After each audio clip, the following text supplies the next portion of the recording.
Hey guys, welcome back to Clownfish TV. This is Neon. I am here with Geeky Sparkles. Hello. And Space Daddy's gonna make more Twitter employees cry. Do you want to like secretly be Space Mommy or something? No. Twitter can have two daddies. It's okay. Just because. It's okay. You say I'm phobic. Maybe. Okay, well maybe You're that's not very okay. progressive. That's okay. You don't want your husband to run off with another man. How unprogressive of you. Well, I'll just keep thinking about Witcher Daddy and call it a day. Witcher, there you Or go. Super Daddy. Super Daddy, Henry Cavill. Yeah. Super Daddy. All right. Let's talk about this. Wired. I love this. The panic. I love it because everybody is taking this entirely too seriously. I think that they get you love it. I know. I do. I'm loving it. Let's talk about this. That everybody is freaking out over Elon Musk and his tweets, and a lot of his tweets are clearly meant to be a joke. And some of his tweets, I actually think he's testing the algorithm. I think he's trying to see which tweets take off and which ones don't, and which replies get. Because I know he's messing with people, and he's probably enjoying the hell out of this because everybody's like, Elon Musk can't do shit. The government's gonna, and the government. Yeah, I still think that they're probably gonna do something. They're gonna try to do something. They put together a task force or something. Well, they have some stupid new task force that sounds very much like Russia or China. It's like, we're gonna make sure Russia and China don't interfere with democracy and also stop Elon Musk. No, as we, act like Russia and China and interfere with democracy. Right. Yeah. The Ministry of Truth. So let's talk about this before we get into it any further. Please subscribe for more pop culture news, views, and rants, guys. Over 265,000 subs. Thank you for the support. We do talk about pop culture. We've been talking a lot about Twitter because Twitter is ground zero for a lot of the nuttiness we've been seeing in pop culture. And I think that some people have taken it entirely too seriously for too long. And it's getting purchased by Mr. Musk for $44 billion. Why would you spend that much for a dumpster fire like Twitter? I don't know, but he wants to. He wants to. What Space Daddy wants, Space Daddy gets. He gets whatever he wants. The Space Daddy. To the moon, Space Daddy. Fly me to the moon. No. In a spaceship. I can't. That he built. It really annoys me. Anyway, okay, so Wired. Right-wing trolls are trying to break back into Twitter. Now, You're just trying to broke back Elon Musk. So, funny thing. We ain't quitting you, Elon. We ain't quitting you. Not we, you. Anyway. You're quitting me. You're quitting me. No. Sorry. So anyway, funny thing happened a couple days ago. Like, as soon as the sale was, made official, right, that was announced, all of these banned accounts suddenly came back online. Yeah. People were getting their accounts back. And some of these accounts, people were banned for really stupid reasons. And all of a sudden, like, oh my God, the alt-right's trying to sneak back onto our Twitter. Oh my God. Well, the thing that gets me, and I was mentioning this on Twitter, is they're talking about the right-wing trolls that got banned and that are coming back. Meanwhile, the entire time this has been going on, the shadow banning and everything has been in effect, even though they kept saying it wasn't. Yeah. There were people that were like the extremists on the left that were definitely trolling, and they were telling people to die in fires. They were sending death threats. They were like, anytime, you have a bunch. Anytime you have anybody they don't like, they were, campaigning to get them canceled. They were violating terms of service right and left, but they never were removed. Or very rarely would they be removed. You have to do something really egregious for them to get removed. So, they don't seem to remember that. It's only the right-wing trolls. Meanwhile, the left-wing trolls have been running the whole damn site this entire time. And we're sitting here in the middle like, I think extremism's shit either way. But definitely one side is given a voice over the other, and I don't agree with that. Yeah, and I think that's why he's doing, because he said very clearly, I believe in free speech as long as it doesn't break the law. That's where I'm at. I'm like, as long as you aren't doing something very egregious, I don't see what the problem is. Like, you can say you don't like me, that's fine. People do it all the time. Oh, trust us. We know people don't like us. And that's why I'm loving it, because I know where these people congregate. And, that safe space is being taken away. Let's talk about this. So he put this tweet out here this morning. The far left hates everyone, themselves included. People lost their shit. Oh, my God, Elon. But then he had to go back and say, well, I'm no fan of the far right either. Well, that's it. I don't think any extreme that's a true extreme is good. I'm not talking about people who just like voted a different way, different than me. That doesn't make them extremists. I'm talking about the actual extremist people. Yep. The real ones. Yep. I thought they were all leaving Twitter. We're going to talk about that because even the Washington Post, which is, run by Jeff Bezos, which is a very left-leaning publication, is like, quitting Twitter is the new moving to Canada. Yeah, that's what I've been saying. It's like, it reminds me of like, Barbara Streisand. How many times did she didn't get her way politically? She was going to leave the country. She's still here. Yeah. She kept promising us she'd leave. Yeah, it's basically everybody's like, I'm going to move to Canada. And, that's on both sides. I don't think Canada wants you either. Canada doesn't want you either. Well, I don't know. The way that Trudeau is, he might. Oh, yeah, Trudeau would love it. He's, Trudeau, you can go start your own Twitter alternative. You can call it Honk. I don't know. Honk. Honk. We don't tweet, we honk. Oh, God. Honker. Honky. We can call it that. With 2 E's, just to clarify. I can't. Anyway. 2 E's. Good, not the other one. Continue. Actually, it's a French word for honk.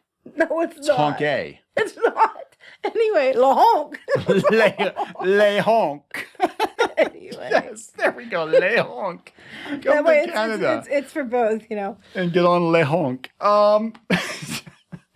So when you've got the Washington Post calling out how stupid these people sound, like you're not going to fucking leave Twitter. You're addicted to Twitter. Mm-hmm. You live for Twitter. You live for the outrage of Twitter, and it's gotten worse in the last 5 or 6 years. We've said so many times that like 10 years ago, Twitter was not crazy. It was actually, there were crazies on Twitter, but nothing like you see today. I think there's a lot of people who feel like they aren't seen or heard, usually for good reason sometimes. Yeah, right? That's why. And they gave them a megaphone on Twitter. They have a megaphone on Twitter that, they get high fives for saying some things that are okay, that aren't like against free speech, and some things that are like, holy shit, why, are you allowed to stay on here after that, what you just said? But they've been allowed to, say whatever they want to say all this time, and they feel like they've been seen, so that to them, it's not even just like, to us, it's just like a social media platform. To some people, it's literally their life, because that's the place they feel accepted, and in their mind, by this happening, that everybody's going to come in, and to them, they're under attack. They're literally under attack. It's them going to come in, they're going to take away them and their friends, and take away their safe space.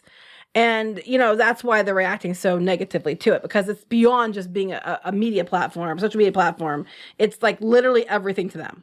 So as a kid who used to get beat up before I started punching back, like physically assaulted, right? Mm-hmm. Having people say mean things to you is not quite as bad as having your face kicked in. I'm just saying, I'm not advocating for saying mean things to people. And sometimes saying mean things to people leads to violence, unfortunately.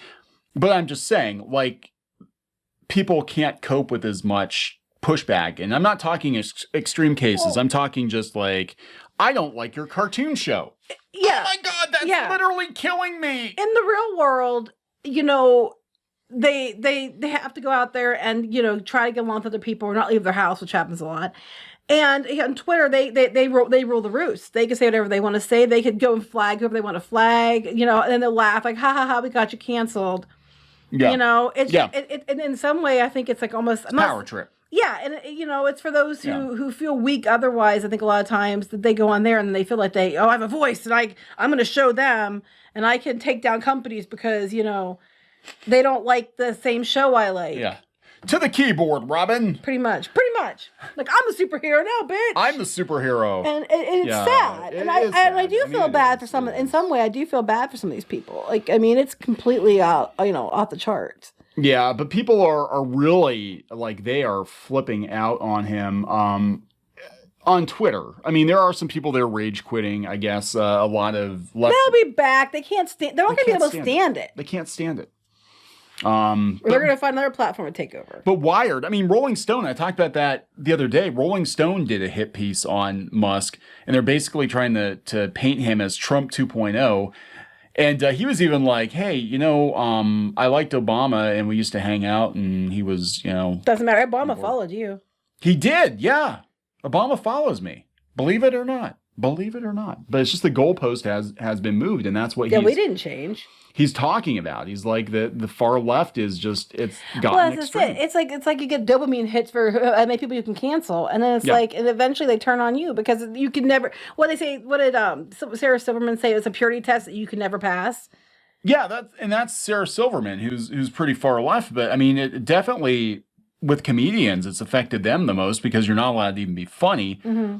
And, people get on Bill Maher. They're like, Bill Maher's an alt-right troll. And I'm like, Bill Maher was like a liberal's liberal 15, 20 years ago. I don't even know if it was that long ago. It wasn't even that long ago. I mean, he was getting canceled for saying shit about, and he said some dumb shit. I mean, he's been canceled, several times. But the thing is that, and I made that observation yesterday. I know you had your little eye roll, dude, on it. But when so when we were growing up, and I wasn't like angry about it or anything, but when we were growing up, I watched a lot of MTV News. I loved MTV News. Mm-hmm. Most of the anchors from MTV News when I watched it in the 90s are conservatives. I know, today. That's so weird. It's so weird because MTV News was back in the day kind of like a punk alternative to CNN. Mm-hmm. And Kurt Loder is writing for Reason Magazine, and Kennedy's on freaking Fox News. Are you serious? I am serious. I was shocked. I was like, what? So, that just shows like how the goalpost has moved. Now, I think they both kind of had conservative-ish leanings, but even a lot of the rockers from back then, I've noticed lately, they've been kind of coming out and being like, what the hell happened? Like, what happened? Then we've got the old school rockers like Gene Simmons, who's turned into kind of a pussy. Neil Young is kind of turned it. And I'm like, what happened to you guys? You guys used to be counterculture, and now you're just old men telling other people to get off their lawn. Yeah, pretty much. Get off my lawn and wear your mask. Well, I mean, to me, like they keep making these comments about, oh, it's the new satanic panic, and I'm like, yeah, it is, but not in the way they keep trying to spin it. It's the extreme leftists that have been the ones trying to cancel everything, censor everything, stop everything. Only let certain people have a voice. Only certain ideas can be acceptable. It's literally the opposite of what it was, 30, 40 years ago. Yeah, and it's crazy because, as I was saying, like, I haven't changed. A lot of, people I'm friends with, they haven't changed either, but the goalpost, like what is right and what is left. And again, this is a guy, grew up watching MTV News, and when I was old enough to vote, first candidate I voted for was Clinton, Yeah. So, I mean, I guess, wow, Kurt Loder and Kennedy, they brainwashed me into voting for the far right. I was just laughing because you said about, like, you're talking about that, or he said about they hate themselves. I saw an article headline the other day, and I'm hoping it was parody. I don't know if it was, honestly. But they were talking about, it was one of those, that straight black men are basically the white men of black culture. Yeah. I was like, what I'm hoping that was parody. No, I don't think it is parody. I was like, what the fuck? No, I think, because if you look at the stack, like, they always come up, and I think it's like, well, you're still straight and male. You might be black, but you're still straight and male, so you've got, I was just like, okay. Yeah, you've still got some privilege points there, sunshine. So it's just insane to me. And then, he just makes these jokes on Twitter, and it's clearly he's kidding, and people are having like little shit fit meltdowns. I love his one where he's going to buy McDonald's and fix the ice cream machines. Yeah. He's going to put the cocaine back in Coke. I think it's hilarious, but he's trying to set the tone. Like, why are we taking it so seriously? But I mean, Wired, this article was batshit. They're basically like, I was so surprised. They're like, oh, all these watchdog groups, Hope Not Hate, they're noticing an uptick in right-leaning accounts being created or being reactivated on Twitter. And liberal accounts are losing followers. I'm like, well, if everybody's moving to Canada and they're signing up for La Honk, well, here's my thing. Okay, here's what I don't understand. Okay, they keep trying to say about we can't have Elon Musk. Oh, it's Russian bots and all this other shit. If he's going to authenticate people, okay, and people have to be authenticated. You can't use bots and fake accounts, sock puppets. It's authenticated people. Okay, wouldn't that fix the problem? And also, you think of people that, were complaining that they're saying, oh, it's bots, and it's Russian bots and trolls and all this other shit. If the accounts were authenticated so you couldn't do that, they should have nothing to complain about. The fact that they're complaining about and fearful makes me think they're the ones using those things. Yeah, I think that's exactly what's going on. I think that there's a lot of phoniness on Twitter, and we know now that there's like hard shadow banning, which is somebody that, hey, nobody else can really see their tweets. They're just kind of screaming into the void, right? And they can't do this or they can't use this feature or whatever. But then there seems to be that soft shadow ban, which is like, well, we're not technically deplatforming this person, but they might have said something wrong about the vaccines or masks, and they're pretty iffy, or they follow the wrong account. So we're just going to kind of put them in purgatory, so they... Well, like they're saying here, they said about they're reinstating popular far right accounts. He says, this person says, or whatever. But here's the thing: there has been like a bunch of far leftist accounts that, if you look at extremists on either side, it's basically the same coin, different sides. But it's okay if those are on there. It's okay if they're having a voice. It's not okay. And what is far right anymore? Because sometimes apparently far right, alt right Yahtzee, if you don't like Star Wars, or you didn't thought She-Ra was dumbass, then you're too far right in a Yahtzee. It's like, what? Yeah, it's a little different. Not liking Star Wars is not the same as going to a fucking rally, okay? That's and even then, like what... people that are just in the area that weren't even part of it get in trouble for stuff. Well, okay, so Zach, the comic book YouTuber, they tried to tie him to the Unite the Right rally or something, because he happened to be in town that day and he happened to buy a comic at the comic book shop and he happened to take a picture of it, and people were like, oh my God, he's there for that rally. He's gotta be. And he's like, no, I was like visiting my dad or something. I'm like, what the Well, they were like, I was saying about like the bots and about tired of it, and then one person's like, because of the insurrection and all that stuff. And I'm like, yeah, okay, insurrection, it was terrible and stupid. But so was the months of riots. I'm sorry, peaceful protests. But one is considered fine and the other one is not. And that's why I think they both, are bullshit. This is the thing, because extremism is never a good thing. It doesn't matter which side is on. One is right, one is wrong. They're both stupid. But yeah, it's the whole horseshoe theory thing. But Musk has said before that he's trying to bring Twitter back to the 80% of the tired middle, which we've talked about before, which is the normies. The normie zone is you got 10% on one side and 10% on the other that are always going to be pretty far out there with their beliefs, but most people are in that 80%. Right. And he wants to make Twitter open, for everybody to have discourse as long as it doesn't break the law. I think that's an admirable trait. And there's definitely a market for it because everybody else is locking it down. Yeah. It's just, I'm just tired of it. I'm just tired of the whole idea. They're so afraid of one thing's, it's okay. One side's okay, but one side isn't. And that's on both sides. And I'm just sitting here like watching it like, ladies, you're both pretty. Shut up. So this is funny. This is Hope Not Hate. This is that watchdog group, right? And they're talking about Parler. And they're like, well, everybody, when they banned Trump, everybody went to Gab and to Parler.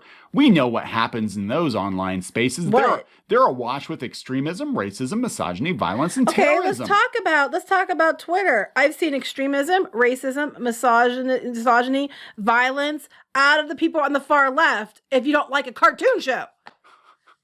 I think this is funny. So Wired reached out to the people that run these platforms. They reached out to Truth Social and Parler. They didn't respond.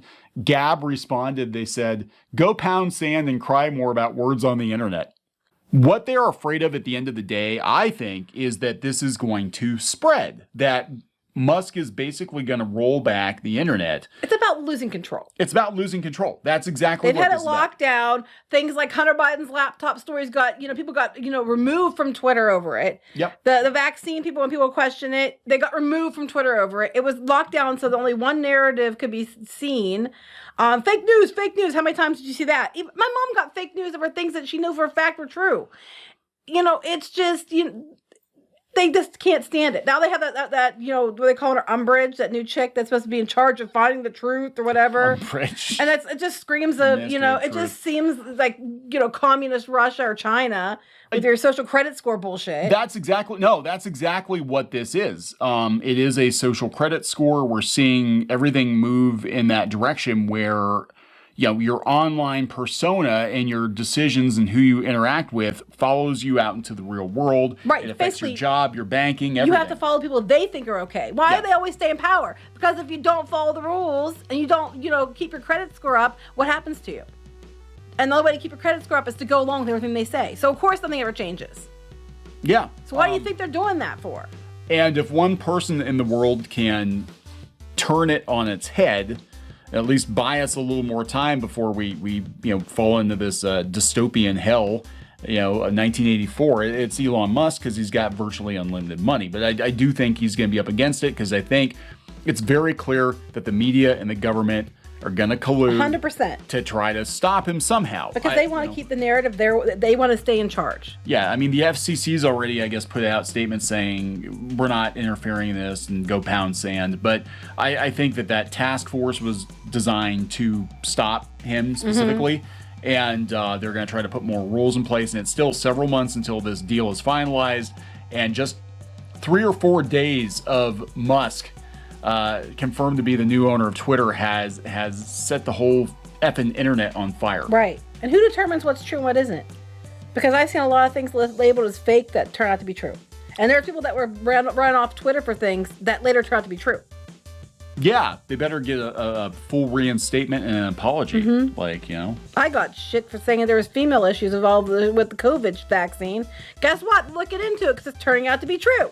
Yeah, I think there are going to be a lot of lawsuits later. Just saying. Anyway, misinformation. We're going to wrap this up. Yep. All right, so please subscribe for more pop culture news, views, and rants, guys. We'll talk later. Bye. Now he's just tasty, delicious, rotten flesh meat, which I can consume. Don't read into it too much. Just like our museum, the cafe's open and Brewster is eager to serve. I don't think this was in the show. Run. Oh, you got splatted. Oh, she was begging and you kicked her in the face. I don't care. Hey guys, Squid King here, and today we're in a... Not girl boss at all. She is not a material girl. She is not.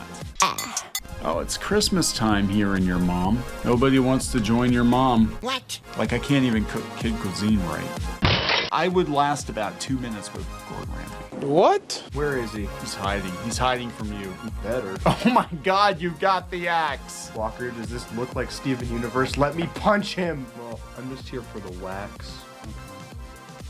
Right where you belong. Get in the dirt. Well, that was a combination of events I probably shouldn't have put together. Anyways, let's open this bottle too. Chica Pinata. Is that official? Oh, no. There's a bootleg. Hello. I'm sorry. Hey guys, it's Diamond Tool. Let's make a farm. Like and subscribe and buy my merch.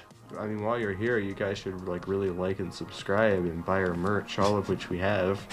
That is true. You can't run them carrying trash. You can get away with one F-bomb per PG-13 movie. I wish I'd known that sooner. Yeah. All right, so we're going to wrap this effer up. Yes.